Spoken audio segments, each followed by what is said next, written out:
Então não sei que custo teria, eu teria que parar, ver quantos são, porque a fitinha não custa nada, né? Uma fitinha, só tem uma câmera, se você não tem câmera, você pede uma câmera emprestada, né? Então esse custo é mínimo, não existe. Não? Ou assim mesmo, aqui em São Paulo é um mundo para você fazer 50 documentários por dia, entendeu? Moralia, temas de desemprego, temas históricos, temas de tudo.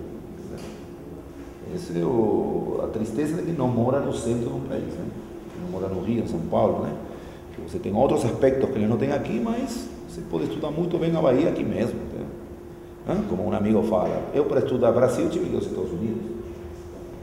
Como? A biblioteca de lá está tudo. Outro dia eu mandei 17 documentários meus para uma pessoa de São Paulo e eu não sabia, fiquei sabendo depois, esses filmes vão todos para Harvard, para os Estados Unidos. Aí um amigo me falou, você agora está imperialista, por quê? Não, você não sabe não, que o pessoal da editora me falou, não, isso tudo vai para os Estados Unidos. Que legal, então vamos pedir as legendas em inglês, será que legenda? Não sei. Não, tem muita gente em espanhol. Português não sei, que é a língua mais menos conhecida, viu? Já tive gente que eu tenho o filme do Panelaço, por exemplo, que está com a legenda presa em português. Eu perdi a matriz. Então, legendei preço. Você viu que tem dois sistemas, não? Preço, aquele que você tira, né? Bota a legenda. E lá o pessoal que vendia para... na Argentina tem isso, foi aqui. Na Argentina já vendiam para os Estados Unidos. Um cara que trabalha assim. Eles não queriam com a legenda em português. Por que igual é em português? Não, que eles complicam a visão, eles não querem saber, né? E aí falavam, e em espanhol, porque em espanhol não haveria problema, em português que confunde. Sensacional. Aí, porque além do mais tem uma taxa azul, a letra amarela, que está grande, e não dá para cortar, entendeu? Botar máscara, porque perde muita imagem. Aí, infelizmente, está assim. Está aqui o filme. Então, isso por um lado. Eu acho que eu vou sentar para estudar qual seriam realmente esses cursos. Estou querendo escrever um livrinho, eu acho que já fugiu ao tempo que eu tinha para isso. Eu estou me dedicando a escrever uns poemas sobre Marighella, que surgiu, eu não quis, apareceu, eu comecei a escrever. Mas eu queria escrever o mini manual da guerrilha audiovisual. Bom, mas agora. Mas eu estou juntando reportagens, materiais, isto aqui, se posso deixar alguma coisa, saber o que eu estou falando, ou quais as perguntas, mas não sei se vai dar tempo. Por que não? A Marighella fez o mini manual do guerrilheiro urbano, né? Então casaria perfeito. Você lança um filme e coloca isso aí. E a outra questão que você falou a segunda parte da acho que essa questão da palavra, essa questão estética, assim, às vezes de você sempre manter a entrevista, a palavra, e às vezes pode fugir um pouco da comunicação, pode cansar talvez alguns espectadores a mais. Não sei se você está preocupado com isso. Não, sim. Não, eu tenho depoimento de cineastas, inclusive, muito conhecidos, que me perguntam, essa questão, por que o discurso tanto, não? Eu insisto nesse discurso. O Duché tem 1h30, a Allende tem 70 minutos. Mas é só com esse discurso que eu consigo organizar o filme, porque esse off e essas cartelas e esses outros acessórios, o instrumental com o qual eles compõem a narrativa, eu não tenho. Eu trabalho só com a palavra. Se você me disser, por exemplo, me dá um depoimento sobre São Paulo, um local de São Paulo que tem que estar no filme, e ninguém mais fala no filme, vai ser difícil de você entrar com isso no filme. Então tem outra pessoa que também dê uma consideração sobre isso. E se com 2 ou 3 pessoas você pode criar um universo. Se com um depoimento, 2 depoimentos, 3, você pode criar um universo sobre o tema que você está tratando. Eu acredito nisso. Eu acredito que cada indivíduo é um universo. Cada indivíduo contém em si memória oral, não somente dele, sino de seus antepassados, de toda essa cultura que rodeia, e isso cria, cada pessoa é uma própria entidade ambulante. Então eu não sou daqueles que pensam que só aqueles grandes figuras de certo tema podem falar sobre o tema. Eu acredito que um camelô poderia chegar, e aí como foi o período Marighella? Pronto, é um depoimento. Se será utilizado, não sei. Na Allende aconteceu. Tem um cara, inclusive, que estava meio bom, e dá um depoimento fantástico ali. Está aí um filme. Né? Então eu acho que eu trabalho dessa maneira. Todo dia falavam, você estava lá, um poeta ou cineasta. Eu acho que você é uma poeta, assim. Então, a poesia tem essa liberdade. O documentário, a pessoa pensa que não tem, mas tem. Eu acho que o documentário ainda precisa de atingir uma semântica diferente, uma nomenclatura, porque esse tema documentário está cada dia mais difuso. Esse, pelo menos, muita gente trabalha hoje com documentário, não tem grandes verbas para isso, foca em diversos assuntos, mas são poéticos, né? Tem muita poesia no documentário, tem muito. E o documentário excede, essa palavra é pequena, excede, o documentário, como tudo, excede essa palavra de documentar da realidade, de ser um recorte do real. A gente não sabe se é um recorte do real, inclusive um testemunho que não esteja condizente com a realidade é um testemunho. Quem é que vai dizer a verdade? A verdade absoluta, não sei quem é que tem. Sei que tem um jornal, se chama Verdade, não sei quem imagina aqui. Esse jornal, mas siga. Eu queria perguntar para você, tinha umas perguntas, você entrou num ponto, você acha que o documentário é o cinema do real? Como que eu disse? Documentário é o cinema do real? Eu acredito que não, tem até a famosa frase, não? Quando a ficção, como é? Aquela famosa, a tal TV utilizou, uma frase no argentino. Quando a realidade parece uma ficção, passa a documentário. É hora de fazer documentários. Como é? Quando a realidade supera a ficção. Então, Parece ficção. Esse, se não me engano, foi Rodolfo Walsh, que era um escritor, um jornalista que foi morto pela ditadura, resistiu a tiros na rua, tirou uma arma e morreu, um grandíssimo Rodolfo Walsh. Eu acredito que a gente constrói uma narrativa, uma poética de resistência, ou de histórica, como falava no início, mas que tem a ver com essa resistência atual, que pode ser escrita dentro de um resgate da memória como uma coisa assim mais plana. Assim, o primeiro entendimento que você tem quando vê um documentário desse tipo pronto, o cara está retratando a realidade, um cronista, não sei assim, um cronista da realidade, mas eu acho que vai além disso. Eu acho que vai além. O filme do Che, que eu fiz na Bolívia, é 1h30 de depoimento. Gary Prado, o cara captura Che Guevara, generais. É uma das poucas vezes que eu, digamos, entrei em campo inimigo, para dizer de alguma maneira, para resgatar um depoimento. Que eu achei que esse filme ameritava, assim, precisava desse material, porque eu tinha muito depoimento, muito dado, por exemplo, o massacre de San Juan, não sei se vocês ouviram falar, foi um massacre perpetrado, hoje que dia é? Nesse dia, impressionante, eu fui falar do São João, desculpa aí, no dia 24 de junho, impressionante, 24 de junho de 1967, tem um grande massacre que os militares bolivianos perpetram, não sei se essa palavra, perpetram, né? Às vezes falam em português, mas perpetram nas minas, porque os mineiros iam entregar um dia de salário para a guerrilha, já tinham decidido isso, nas minas. Então eles cortam o apoio dos mineiros ao mundo rural, os camponeses, a guerrilha, e a guerrilha fica isolada. Eu tinha depoimentos sobre isso, inclusive de mineiros que perdi. As pessoas não sabem, mas você vê um documentário, você às vezes não coloca a coisa porque perdeu o material. Perdi todo o material feito por mineiros que tinha feito anos anteriores, em outro tipo de formato de câmera, cahier, né? E aí, com o discurso do Gary Prado, que eles negam, Gary Prado militar, que hoje está preso por ter fabulado um golpe até contra Evo Morales agora, né?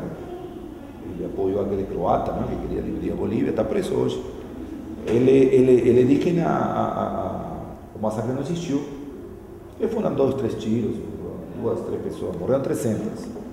Então, esse depoimento daquele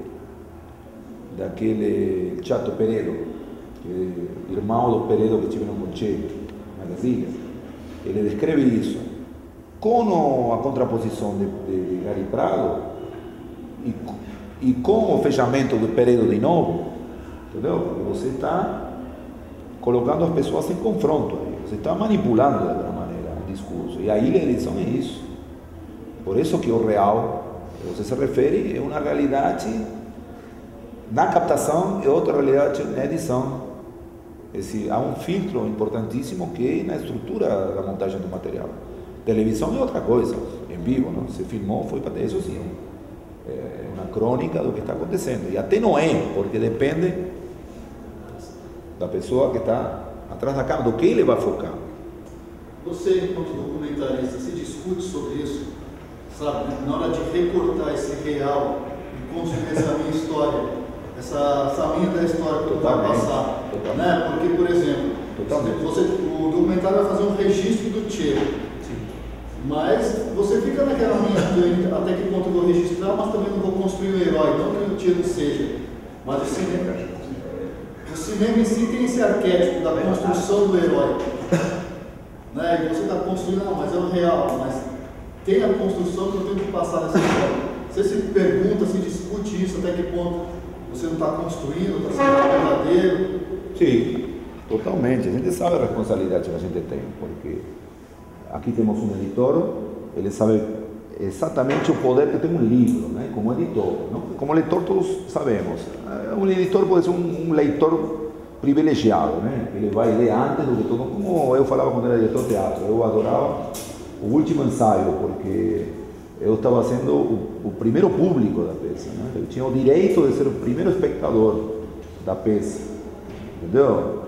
E a partir de aí que você pode modificar ou não o que vai ser feito, mas Borges mesmo falava, né? Ele não se orgulhava do que escreveu, se orgulhava do que leu. Bom, Borges sempre foi um grande fazedor de frases também, né? Então, o recorte está... Primeiro, o recorte não é preciso. Eu não sou um professor de história, eu sou um PhD em história contemporânea. Não, a gente tem outra função. Eu estive na USP, com as maiores cabeças, eu acho, da USP de História Oral, em um evento onde convidaram Silvio Tendler, ele foi com o filme dele, Verdade, Utopia ou Barbárie, e me convidaram com o filme do Che. Então foi no mesmo dia, de manhã e de tarde. De manhã esteve ele, ou de tarde, eu estive mais à noite, e o tema era História Oral. E eu, inclusive, tenho que pedir esse depoimento, porque eles gravaram, eu quero isso para ter, porque ele me explicou coisas que a gente não consegue explicar, né?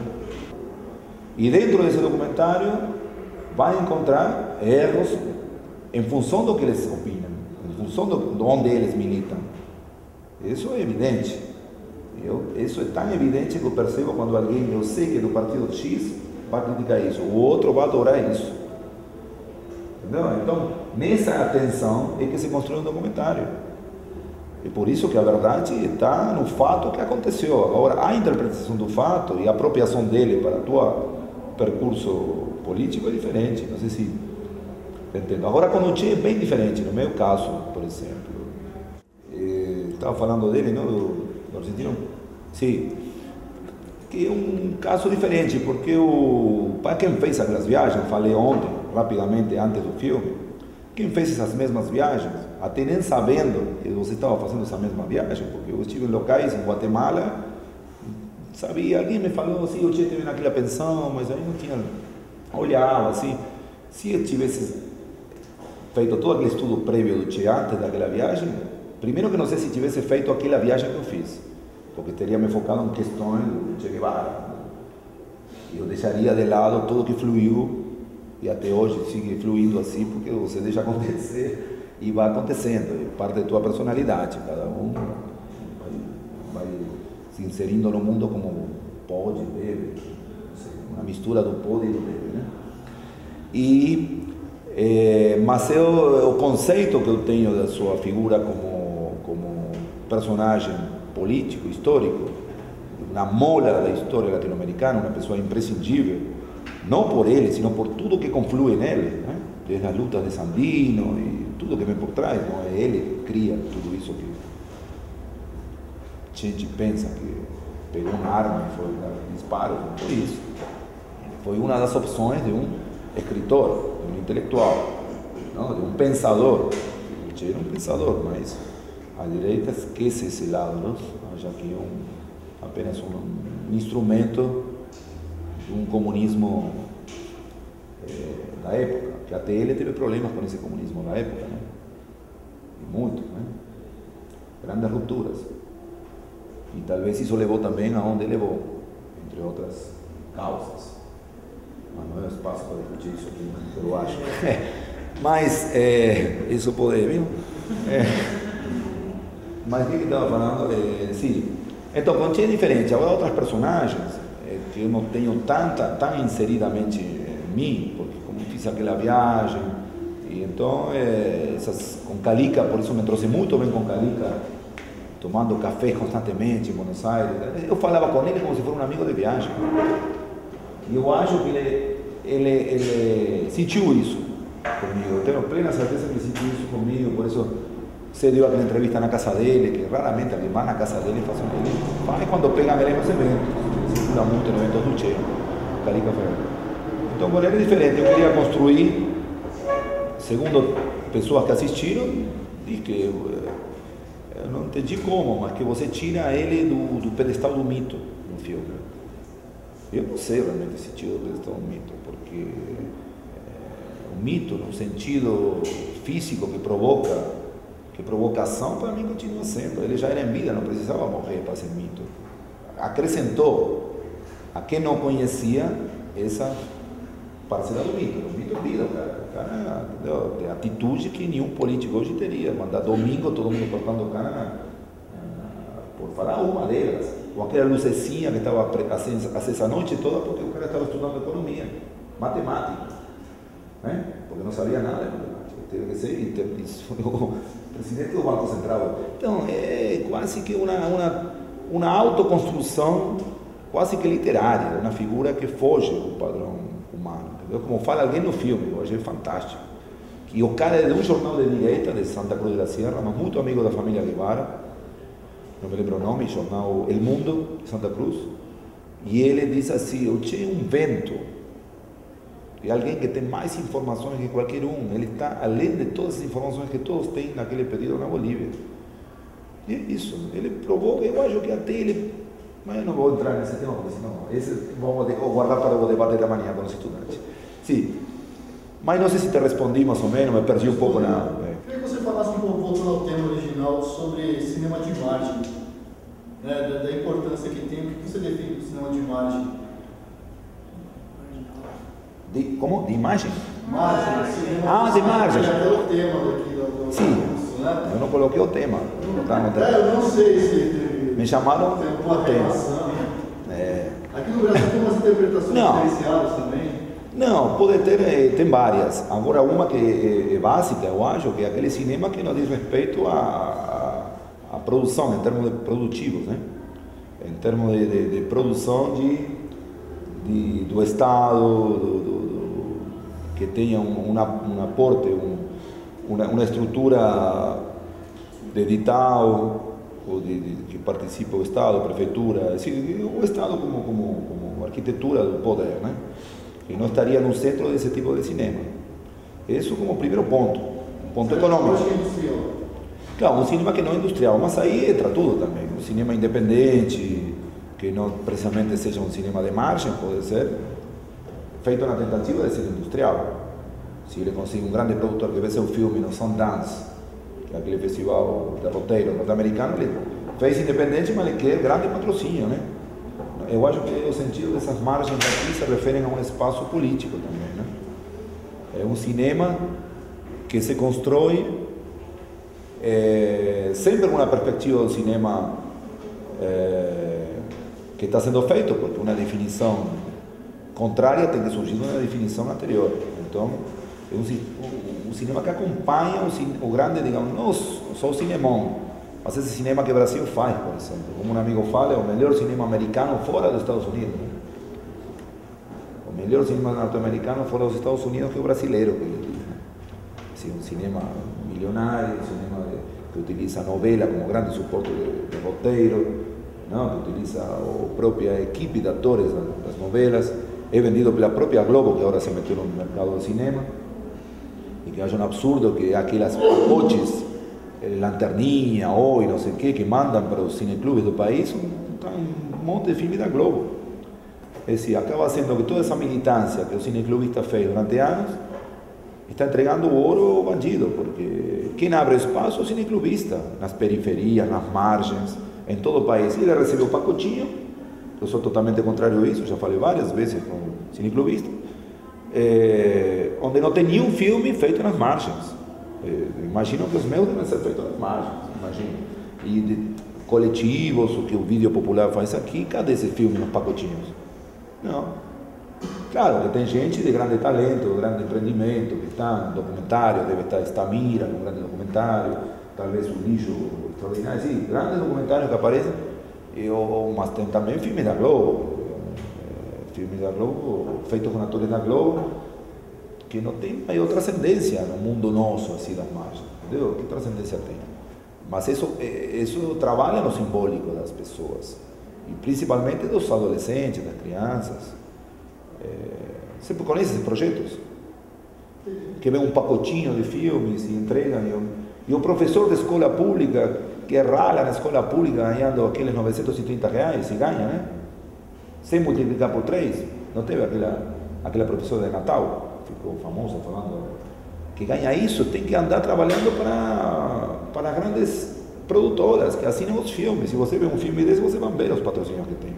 Não são os R$50 do vereador, e os R$500 do sindicato dos bancários, não é? Ou da organização X. Não? São milhões. Para quê? Para estar ocupando um espaço que nós temos que ocupar. Então, essa é a minha grande crítica a esse governo de esquerda, ou de centro-esquerda, que até hoje, pelo menos na Bahia, eu mandei a foto com o Wagner, estou junto dele, mostrando o livro, né? Eu vou falar com ele, olha, 8 anos, Wagner, e ainda você mesmo se elegeu com nossos filmes, entendeu?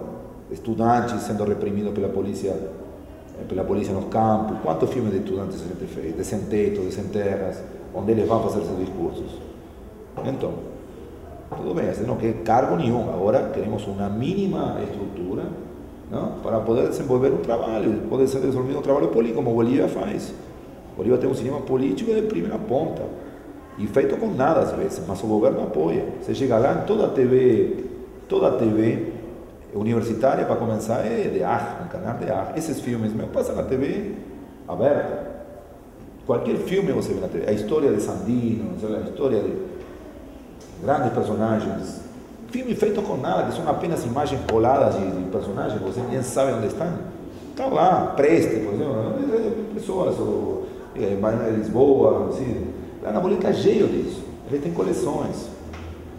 E o MAS, quando eu estava lá, eu lembro que me falaram, porque eu cheguei vi na sede do MAS, em Cochabamba, na sede, cheio de filme, assim, uma parede cheia de filme. Está acontecendo aqui um cineclube? Não. O governo está impulsando que todo mundo assista filmes, documentários, políticos, de história. Imagina, nunca vi isso aqui. Os seus filmes são exibidos aqui no Brasil? Qual que é a distribuição deles?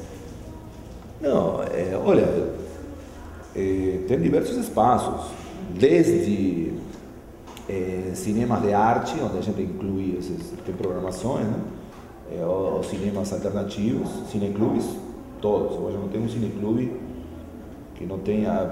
Aqui tem gente de Belo Horizonte, tem o Palácio das Artes, né? Não sei se vão de lá. Lá passam no FEL, eu não sei se passam depois, mas eu deixei o filme com o pessoal.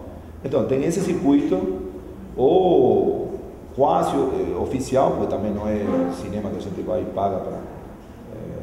Mas cinema desse tipo, né? Como eu falei no início aqui, o Lido, que eles mostraram, que são espaços. E depois, muito em faculdades, escolas, milhões. Escolas, faculdades.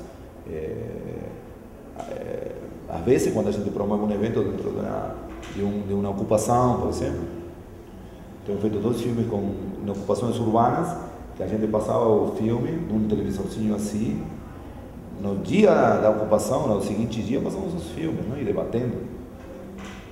Isso foi na Bahia. No Rio também, o pessoal passa, a Flor do Asfalto, uma ocupação que está lá perto da Praça Mauá, uma ocupação, ele passa muitos filmes. Assim, tem todos, agora mesmo fiz 5 apresentações contínuas aqui na cidade. em 5 espaços diferentes, incluindo este aqui que foi o último. Mas estive domingo, estive onde foi? No Mané Garrincha, não foi? Mané Garrincha, no centro de São Paulo. Na segunda fui a Santo André, um grupo chamado Ativismo ABC, na Casa da Lagartixa Preta. Botaram um televisor e tinha 40 pessoas lá assistindo o filme. Tem um monte de filme, porque passa gente do mundo todo, deixa filme, eles passam, copiam. Passamos a noite toda copiando filme. Já tem esse tá, copia, me devolve, copia tudo. Não tem espaço, a pessoa colabora, ou às vezes não tem, então você dá para comer. E cada dia, depois no ECLA, que eu convido vocês a conhecer. Você conhece daqui? Não. Espaço Cultural Latino-Americano, um bar fixo com todas as questões latino-americanas, onde passamos o filme de Salvador Allende. Um bom público, um belíssimo debate. É Rua da Abolição 244. Abolição, Bela Vista. Bexiga. Popularmente conhecido como Bexiga. Um espaço que todo dia, inclusive hoje, amanhã, todo dia tem atividade. Então, assim, eu curto muito essas apresentações, literalmente, o que parecem pequenas, mas são grandiosas, porque você tem um público aí que equivale a milhares de pessoas, porque as pessoas que estão aí estão porque realmente precisam dessa informação. Isso aí vai ser parte da sua vida, entendeu? Para discutir, para criticar ou para levar como um elemento que vai servir para seu processo de crescimento. Eu sei disso, porque eu trabalho muito na universidade com uma galera que está entre os 17, 18, aos 20 e poucos anos, 25 anos, pessoal da universidade, e esse trabalho meu circula muito, e eu acho engraçado, porque hoje qualquer estudante tem uma câmera, tem um YouTube, todo mundo filma, né? Só que eu sempre digo que há uma diferença entre você filmar uma manifestação, baixou, o pessoal diz, professor, veja o filme da manifestação da maconha, por exemplo, da Marcha da Liberdade, não é o filme, é o registro, não, do que aconteceu naquele dia, que poderá servir, se você cria uma linguagem para isso, para conformar um filme. Então, a gente ainda tem trabalho, pois senão não teríamos mais. Eu sempre digo, teve um momento que tinha muita efervescência na rua, né? Há um tempo atrás, a assunção do governo, parece que houve todo um reencaminhamento, reorganização de pessoas que estavam na rua, que passaram a participar de um processo institucional, não sei se me explico. E isso se perdeu um pouco. Aquelas pessoas hoje já estão em outros espaços, outro patamar, outro nível de organização social, que é que eles acreditam, mas o povo que estava na rua continua na rua, só que tem que reconstruir aquela liderança da rua. E isso leva tempo. Então, nesse ínterim, se perdeu muito o fogo da rua. Eu, pelo menos, não sinto isso. Eu vou estar na Marcha da Maconha, tá? Vamos lá. Mas não eu não sinto aquela coisa que eu sentia quando o povo ia lá para o passe livre, como aqui em São Paulo teve há pouco tempo, né?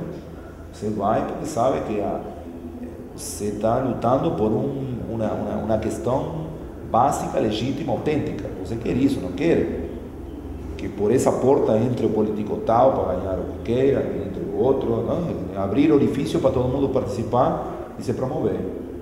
Não, eu gosto daquelas manifestações de ocupação de sem-tetos, principalmente quando não há uma organização partidária ou uma apropriação quase que institucional, porque tem partidos que são cabos de força de uma instituição.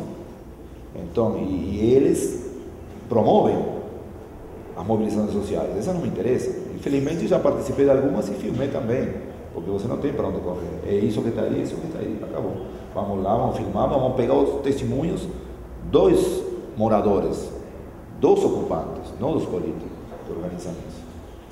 Esse, pelo menos, é a nossa independência na hora de fazer um trabalho. Mas então, assim, eles circulam, inclusive no YouTube, as pessoas pegam, baixam. Eu nunca baixei um filme meu, mas estão aí. Tem vários. Não, só um que eu coloquei, o das papeleiras. Aquele conflito das fábricas de celulose. Ele criou quase um conflito binacional entre Argentina e Uruguai. Como a coisa estava ser solucionada, foi ao Tribunal da Haia e teve uma resolução, aí eu decidi colocar. Qual é? As rasteiras entre rios? Como? Entre rios? Naquela... Entre rios aí. Papeleiras Go Home. Só que o título não foi feliz porque ninguém pega. Go Home, ninguém Go Home, a marca. Mas o papel Go Home. Não pegou. Exato. Sim. Você falou da Bolívia e também que circulou por vários outros países da América Latina e contou essa experiência da Bolívia, dos espaços abertos com acervo e tudo mais. Na sua passagem, você também busca... Você falou que teve um problema com o Patrício Guzmán lá no Chile. E você busca se relacionar com figuras como o Grupo Camal na Bolívia, Cuba, hoje a gente está aqui num evento de Cuba, como que é a relação com os cineastas cubanos, referência, e saber também como que é a sua relação com o Birri na Argentina, e pensando também assim, você faz vídeo, né, e essa turma tem toda uma trajetória no cinema mais pesado, a coisa da película, como que eles encaram essa militância audiovisual hoje nessa transição? Olha, eu não estive com, você falou do Grupo Camal de Sanquinés. Sim. Eu estive com o filho dele, que trabalha com indígenas. Ele tem um projeto onde ele coloca todo o equipamento em mãos dos indígenas e eles fazem seus próprios filmes, que não é novidade aqui também. Esquema de exibição andino naquele tempo. Como? É um circuito de exibição andino. Eles fazem isso. Agora, não, porque eu procurei inclusive o Sanquinés para entrevistar naquele filme, mas ele não dá entrevistas, está meio enclausurado há anos, é uma característica dele, né? Uhum. Mas eu conheci outros grupos mais atuais, por exemplo, se não me engano, Vida Urgente. Um pessoal ligado ao FELCO, que eles fazem muitos trabalhos. Tem um filme muito bom chamado Autonomia Não, Revolução Sim. Autonomia entendido no sentido da Bolívia, das regiões autonômicas, não autonomia, a gente entende aqui como autogestão. É outra coisa, senão não se entenderia, né? E filmes assim muito fortes, sobre aquele massacre que houve em Pando, um grupo, um argentino inclusive que estava lá, que filmou, juntou material de vários coletivos e colocou no YouTube um filme chamado Humilhados e Ofendidos. E foi ameaçado, teve que sair da cidade e tudo mais. Que é um diretor de teatro, que há muito tempo se instalou na Bolívia. Então, eu tenho contato com esse pessoal, com esse grupo, né? E a gente tem a Red Tinco, por exemplo, a Red Tinco, uma rede libertária que promove espaços políticos, de resistência. Eles ocupam as praças, levam jornais do dia, coisa que aqui as praças não têm esse condimento popular, né? Que tinha, a praça é um espaço de discussão política na Bolívia ainda, né? Chile também, onde você tem aulas públicas, né? De diversas questões, matemática e tudo, mas tem o espaço político de discussão a partir do jornal da manhã. Eu colocava os jornais com ele, carregava o negócio, eles marcam o que você poderia discutir ou não. Então, são grupos que trabalham tanto com essa realidade, com materiais diversos e fazem filmes. E a gente, sim, essas discussões são produtivas, não? Porque intercambiamos material, né? São esses pequenos focos de resistência no circuito quase que natural. Você chega, já te mandam para aqui, para lá, pelo menos você nunca tem que pagar hospedagem em lugar nenhum, né? Você roda, não paga hospedagem, às vezes tem que pagar uma viagem, mas geralmente não paga, porque você vende os materiais, você vende comida, entendeu? Aqui em São Paulo também é a mesma coisa, pelo menos tive essa oportunidade, né? Mas, não sei, você falava em película e filme, né? Você acha que o vídeo, ele realmente dá continuidade com uma produção maior? Claro. Quando política, com uma preocupação também da cultura cinematográfica, mais do que simplesmente baixar simples registros no YouTube, ou você fazer uma produção quase jornalística, inspirada em modelos televisivos? Exatamente. Eu acho que a dimensão temática, que tem a dimensão de possibilidade de trabalhar rapidamente, hoje é infinitamente maior. Você, primeiro, pelo próprio tamanho do material, né? Eu sempre ando com minha câmera menor que essa, né? Bem pequenininha, cabe tudo na mochila, o tripé é assim, pequenininho, com o microfone, então ninguém sabe para onde você vai, porque eu tenho esse costume das manifestações, mas hoje aplico isso quando vou entrevistar alguém com um filme histórico, não tem nada a ver. Mas imagina antigamente, o pessoal carregando um grupo, carregando uma câmera, carregando o som que era acoplado, nada, né? Tinha um cara só com um som aqui, que o grande barato é quando se junta som e imagem, né? A partir dali se desenvolve de uma maneira extraordinária a captação dos filmes, né? Mas eu acho que ainda tem gente que faz essa diferenciação e com argumentos deles, né? Cinema. Pela faculdade, o pessoal falava, você está fazendo vídeo, você não está fazendo filme. Filme é película. Aí tinha um debate todo dia, tipo, cara, isso é uma bobagem, não tem nada a ver.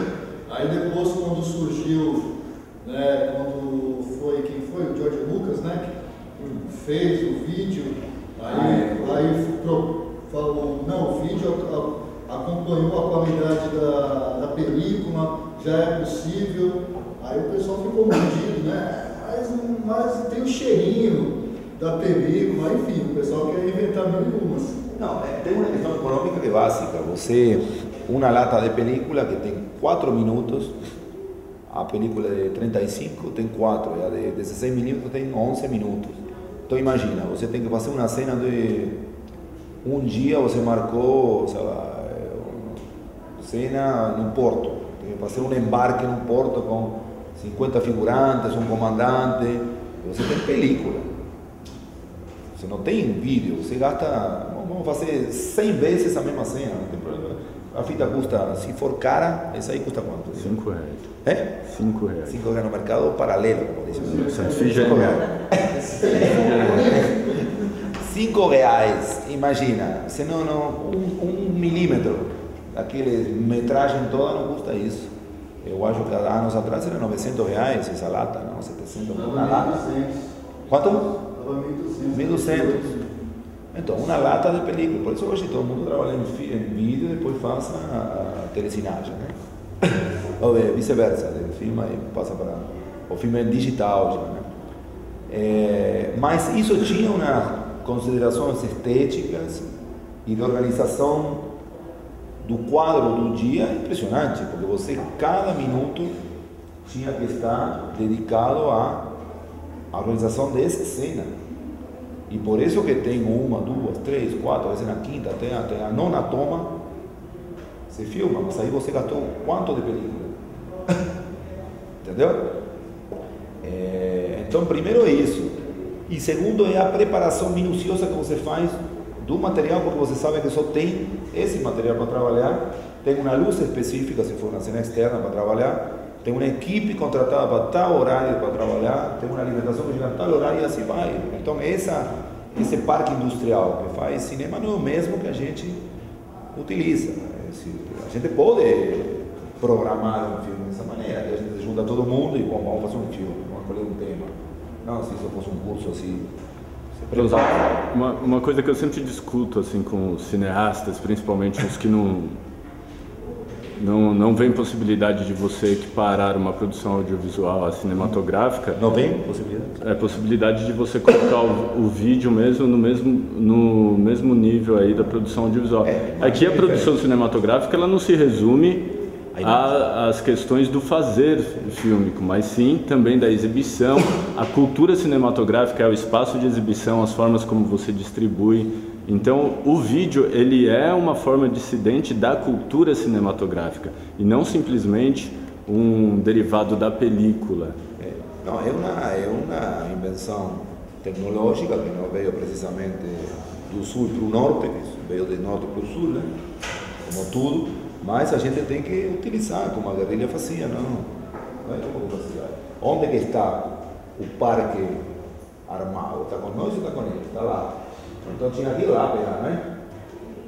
Então, tinha que ir lá. E aí, nesse sentido, a mesma coisa. O parque industrial está lá, a tecnologia está lá, é só virar o recurso. Claro que nesse diálogo entre tecnologia e utilização de tecnologia, de alguma maneira, estamos todos debaixo de um grande olho, né?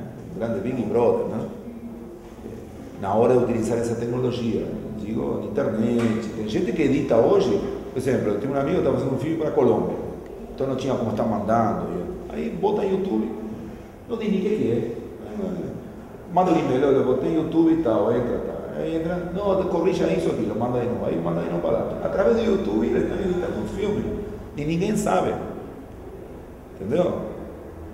Eu já não fiz assim, o último eu fiz mandando uma fita, tive que mandar a fita para o governo, mandaram de novo, aí o cara fez modificações, mas entendeu? Até isso se utiliza. Mas eu acho que o sentido político que está por trás disso é a possibilidade de colocar uma câmera, uma arma em cada um que tenha alguma coisa a dizer, ou alguma coisa a fazer dizer aos outros. São duas coisas que podem ser iguais e podem ser diferentes. Ou não, como diria Catar. Porque o audiovisual termina sendo também, como você fala do avanço tecnológico, da facilidade que você tem hoje em dia, é uma maneira de comunicar como a imprensa escrita, como os livros, etc. Tá. Você pode ter filmes de ficção que falam sobre a realidade, não necessariamente documentário. Exatamente. E tem muito documentário que fala uma mentira também. O documentário é uma ferramenta uma ferramenta da comunicação para você contar uma história. E tem um documentário, um gênero documentário que é mentira proposital, você sabe qual é, né? Se não me engano, é o como se diz? Mockumentary. Como? O falso documentário? É um falso documentário, é um gênero. Você conhece? É quando você pretende que é um documentário, só que na verdade é uma ficção. Você sai de ver o filme pensando que você viu um filme certo, histórico. Você faz na forma do documentário ficção. Oi? Você faz na forma do documentário ficção. Fazendo uma ficção. Na forma do documentário. Tipo, a Bruxa de Blair foi famosa. Também, aí tem outro condimento, né? de produção interessante, né? Que abriu muito espaço para isso. Sim, mas você estava, desculpa aí. Não, mas me chama a atenção que você tenha dito, e talvez seja por eu ter entendido mal a definição de cinema de imagem, né? Que é o que vocês estavam discutindo agora. Iniciei, não terminei.